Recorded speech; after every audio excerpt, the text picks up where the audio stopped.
प्रिय विद्यार्थी मित्रांनो, आज आपण बघणार आहोत Ritika takes break from Bollywood और ॲक्टिंग या न्यूज हेडलाईन बद्दल नवीन शब्द आपण बघून घ्यावेत. फेमस याचा अँटोनिम ऑपोजिट आहे नोटोरियस, सुप्रसिद्ध कुप्रसिद्ध. ॲक्ट्रेस नटी, स्टार म्हणजे तारा, तर या ठिकाणी ॲक्ट्रेसला स्टार म्हटलेलं आहे. फेमस स्टार, हार्ट हृदय, फॅन्स चाहते, फॉर्मल अँटोनिम इनफॉर्मल आहे. फॉर्मलचं विरुद्धार्थी इनफॉर्मल आहे. औपचारिक अनौपचारिक या अर्थाने येते हे. चॅट म्हणजे संभाषण, जर्नलिस्ट म्हणजे पत्रकार, रिझन म्हणजे कारण, करिअर व्यवसाय, पॉलिटिक्स त्याला राजनीती किंवा राजकारण म्हणतो आपण. आता यामधले आपण क्रियापद बघूया. To believe, believed, believed, believing. Second आणि थर्ड फॉर्म सेम आहे.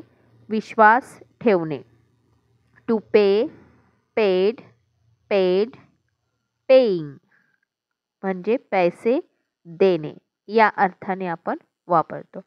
आता हायली पेड असा शब्द आलेला आहे, म्हणजे खूप जास्त पैसे दिले जातात या ॲक्ट्रेसला. हायली पेड ॲक्ट्रेस असा उल्लेख आलेला आहे.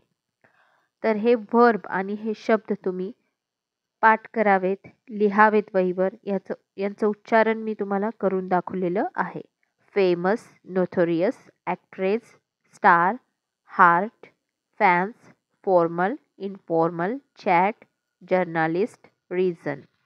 आता काही वर्ब आणखीन आहेत. To break, broke, broken, breaking. आता ब्रेक, BREAK ब्रेक ही स्पेलिंग आहे. याचा अर्थ होतो तोडणे, पण या ठिकाणी संपवणे, करिअर वगैरे थांबवणे अशा अर्थाने येणार आहे. तर सेकंड फॉर्म ब्रोक आहे, थर्ड फॉर्म ब्रोकन आहे. हे आपण लक्षात घ्यायचं आहे. To reveal, revealed, revealed, revealing. प्रकट करणे, गुप्त गोष्ट वगैरे उघड करणे इतरांसमोर, याला म्हणतात to reveal. To refuse, refused, refused, refusing नाकारणे.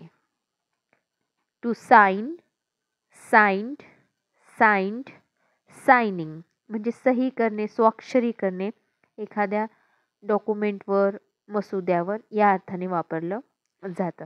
तर आपण ही हेडलाईन वाचावी आणि त्याच्यावरचे जे शब्द आहेत मी तुम्हाला काढून दिलेले आहेत नवीन, त्यांना तुम्ही पाठ करावं. होमवर्क वहीमध्ये हे लिहावेत. व्हिडिओ पाहिल्याबद्दल धन्यवाद. काही अडचण असेल तर कॉमेंट बॉक्समध्ये कमेंट करायची आहे.